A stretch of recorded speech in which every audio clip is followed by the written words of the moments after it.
mudah-mudahan kalian dalam keadaan sehat dan bersemangat. Namun sebelum kita belajar PKN hari ini, terlebih dahulu kita berdoa kepada Allah Subhanahu wa taala, mudah-mudahan kita semuanya dalam keadaan sehat, dilimpahi keberkahan dan mendapatkan ilmu yang manfaat. Berdoa mulai.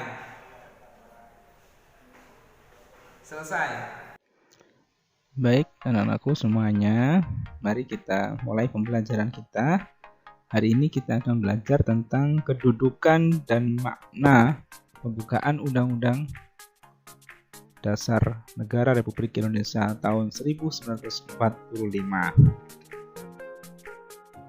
Tensi dasar yang akan kita pelajari pada kesempatan ini adalah menelaah makna, kedudukan, dan fungsi Undang-Undang Dasar Negara Republik Indonesia tahun 1945 serta peraturan perundang-undangan lain dalam sistem hukum nasional. Adapun tujuan pembelajaran, melalui kegiatan pembelajaran, peserta didik dapat 1. Menunjukkan perilaku menghargai makna, kedudukan, dan fungsi Undang-Undang Dasar Negara Republik Indonesia tahun 1945 sebagai bentuk sikap beriman dan bertakwa. Yang kedua, menunjukkan sikap bertanggung jawab dalam mendukung makna, kedudukan, dan fungsi Undang-Undang Dasar Negara Republik Indonesia tahun 1945 serta peraturan perundang-undang lainnya sesuai dengan Undang-Undang Dasar Negara Republik Indonesia tahun 1945. Sedangkan tujuan pembelajaran yang ketiga, yakni peserta didik mampu menelaah makna, kedudukan, dan fungsi Undang-Undang Dasar Negara Republik Indonesia tahun 1945 serta peraturan perundang-undangan lainnya dalam sistem hukum nasional dengan benar. Yang keempat, menyajikan hasil telaah makna, kedudukan, dan fungsi Undang-Undang Dasar Republik Indonesia tahun 1945 dalam penerapan kehidupan sehari-hari dengan benar. Perhatikan gambar berikut. Pastinya kalian setiap hari Senin melihat ada salah satu siswa atau siswi membaca teks pembukaan Undang-Undang Dasar 1945. Nah, tentunya mengapa ini penting? Maka harus kita pelajari bersama pada materi hari ini. Hari ini kita akan belajar dua hal. Yang pertama, makna pembukaan Undang-Undang Dasar Negara Republik Indonesia tahun 1945 dalam sistem hukum nasional. Sedangkan yang kedua, kedudukan pembukaan Undang-Undang Dasar 1945 dalam sistem hukum nasional. Baik, pertama, makna Undang-Undang Dasar Negara Republik Indonesia tahun 1945. Undang-Undang Dasar adalah hukum dasar tertulis tertinggi dan mendasari hukum-hukum di bawahnya yang digunakan untuk mengatur jalannya pemerintah negara. Artinya, Undang-Undang Dasar ini dijadikan sumber untuk membentuk Undang-Undang Dasar yang ada di bawahnya. Seperti contoh, adanya Undang-Undang tentang Sistem Pendidikan Nasional, yakni Undang-Undang Nomor 20 Tahun 2003, dan undang-undang yang lainnya.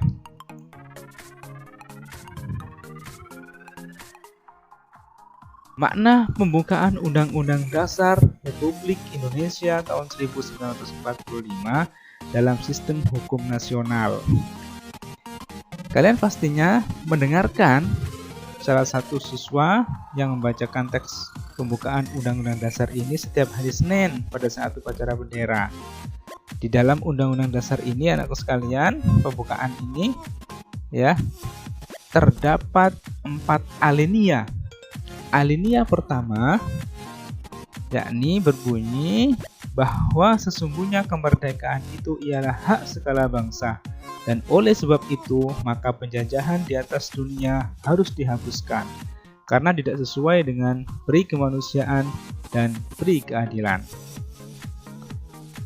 Nah, sedangkan alinea kedua, dan perjuangan pergerakan kemerdekaan Indonesia telah sampailah kepada saat yang berbahagia dengan selamat sentausa mengantarkan rakyat Indonesia ke depan pintu gerbang kemerdekaan negara Indonesia yang merdeka, bersatu, berdaulat, adil, dan makmur.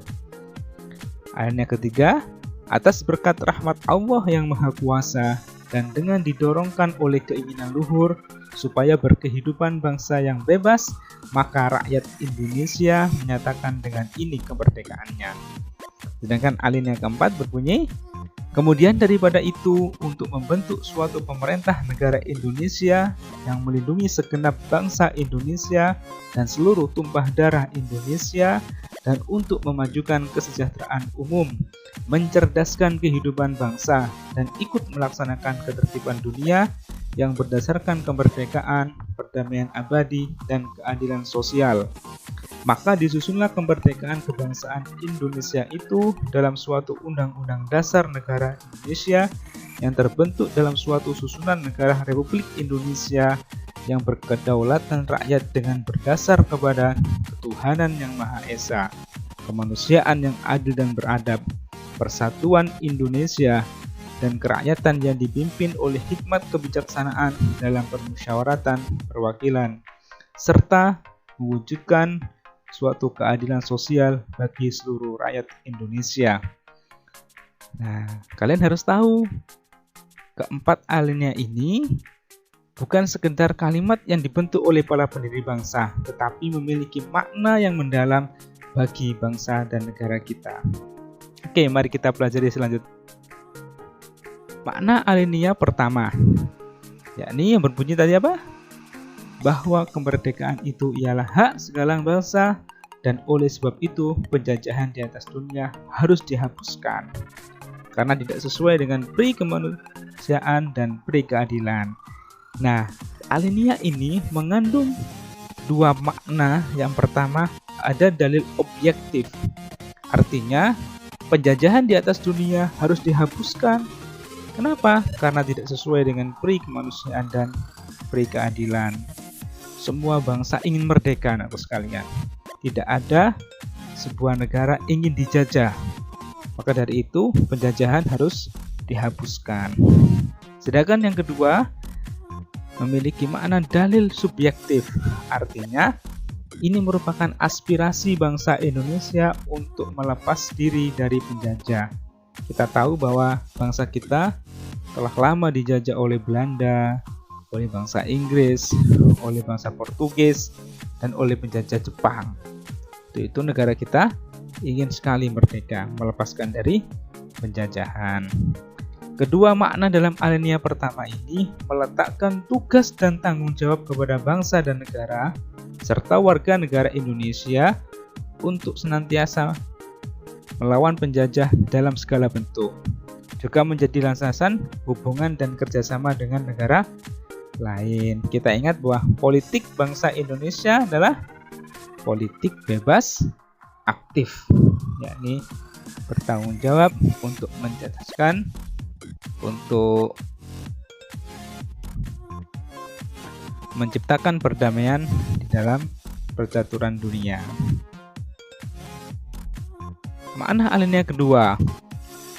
Alinea kedua ini menunjukkan ketepatan dan ketajaman penilaian bangsa Indonesia bahwa perjuangan bangsa Indonesia telah mencapai tingkat yang menentukan, bahwa sudah posisi yang sudah strategis untuk menentukan kemerdekaan, bahwa momentum yang telah dicapai harus dimanfaatkan untuk menyatakan kemerdekaan. Kemudian kemerdekaan harus diisi dengan mewujudkan negara Indonesia yang merdeka, bersatu, berdaulat, adil, dan makmur. Sehingga anak sekalian, kemerdekaan bukanlah akhir dari perjuangan bangsa Indonesia, tetapi harus diisi dengan perjuangan mengisi kemerdekaan untuk mencapai cita-cita nasional. Jadi bangsa Indonesia pada alinea kedua ini mengamanatkan kepada kita untuk senantiasa bergerak, berjuang untuk mengisi kemerdekaan yang telah kita capai. Alinea ketiga ini mengandung makna ada motivasi spiritual, yakni kemerdekaan yang dicapai oleh bangsa Indonesia merupakan berkat rahmat Allah yang Maha Kuasa, bukan karena hasil perjuangan kita saja, tapi atas ridho dan juga rahmat Allah yang Maha Kuasa. Sedangkan motivasi real dan material, yakni keinginan luhur bangsa Indonesia supaya berkehidupan yang bebas. Kemerdekaan merupakan keinginan dan tekad seluruh bangsa Indonesia untuk menjadi negara, untuk menjadi bangsa yang bebas merdeka. Alinea ketiga ini, anak sekalian, mempertegas bahwa pengakuan dan kepercayaan bangsa Indonesia terhadap Tuhan yang Maha Esa, sehingga warga negara Indonesia wajib mengakui, percaya adanya Tuhan. Alinea keempat ini memuat beberapa prinsip negara Indonesia, yakni tujuan negara yang akan diwujudkan oleh pemerintah negara. Ada 4 tujuannya, yakni mencerdaskan kehidupan bangsa, salah satunya mulai dari awal adalah melindungi segenap bangsa Indonesia dan seluruh tumpah darah Indonesia. Yang kedua, memajukan kesejahteraan umum. Tujuan yang ketiga adalah mencerdaskan kehidupan bangsa.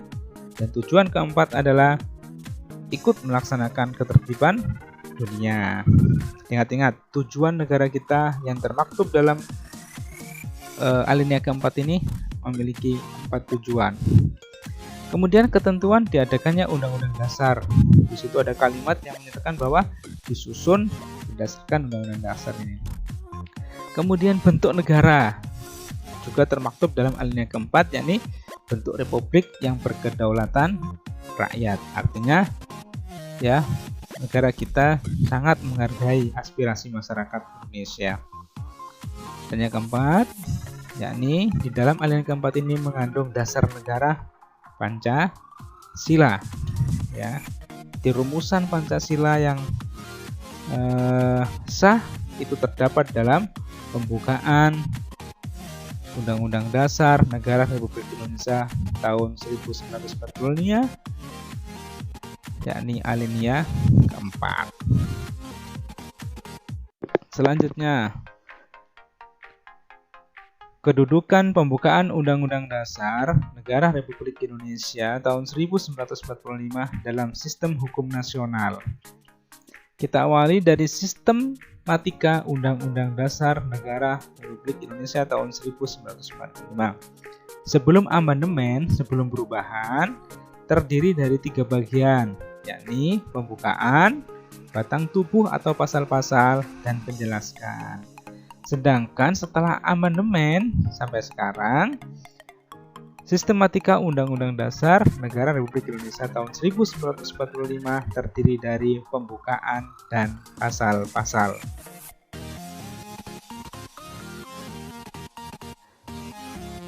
Nah, meskipun pembukaan merupakan bagian dari Undang-Undang Dasar 1945, pembukaan memiliki kedudukan setingkat lebih tinggi dari pasal-pasal Undang-Undang Dasar 1945. Hal ini dikarenakan, yang pertama, di dalam pembukaan mengandung jiwa proklamasi kemerdekaan 17 Agustus 1945 dan suasana kerohanian dari terbentuknya negara Republik Indonesia. Yang kedua, pembukaan memuat tujuan negara dan dasar negara Pancasila. Yang ketiga, pembukaan menjadi acuan dan pedoman dalam perumusan pasal-pasal Undang-Undang Dasar 1945.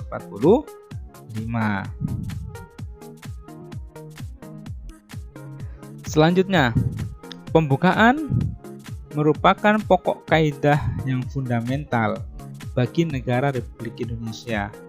Kenapa demikian? Karena berdasarkan sejarah terjadinya pembukaan Undang-Undang Dasar ini ditentukan oleh pembentuk negara, yakni siapa? PPKI yang menetapkan Undang-Undang Dasar 1945 telah mewakili lapisan bangsa Indonesia. Sedangkan yang kedua, berdasarkan isinya, pembukaan Undang-Undang Dasar 1945 ini memuat asas falsafah negara, yakni Pancasila, kemudian memuat asas politik negara, yakni kedaulatan rakyat dan tujuan negara. Masih ingat pasal ayat alinea keberapa? Ya, alinea keempat. Yang ketiga, pembukaan menetapkan suatu undang-undang, pembukaan menetapkan adanya suatu undang-undang negara Republik Indonesia. Jadi adanya undang-undang dasar ini ditentukan oleh pembukaan, ya. Alinea keempat menunjukkan seperti itu. Selanjutnya, hubungan pembukaan Undang-Undang Dasar Negara Republik Indonesia tahun 1945 dan Proklamasi Kemerdekaan ini memiliki hubungan yang sangat erat. Seperti yang Pak Habib jelaskan tadi, bahwa di dalam naskah pembukaan Undang-Undang Dasar 1945 terdapat jiwa proklamasi, sehingga keterkaitan antara pembukaan Undang-Undang Dasar dan proklamasi ini tidak bisa dipisahkan, karena proklamasi ini menjiwai lahirnya pembukaan Undang-Undang Dasar. Dan juga di dalam pembukaan Undang-Undang Dasar ini memiliki suasana kebatinan proses kemerdekaan bangsa negara kita. Untuk itu, hubungannya ini tidak bisa dipisahkan, sehingga saling terkait satu sama lainnya.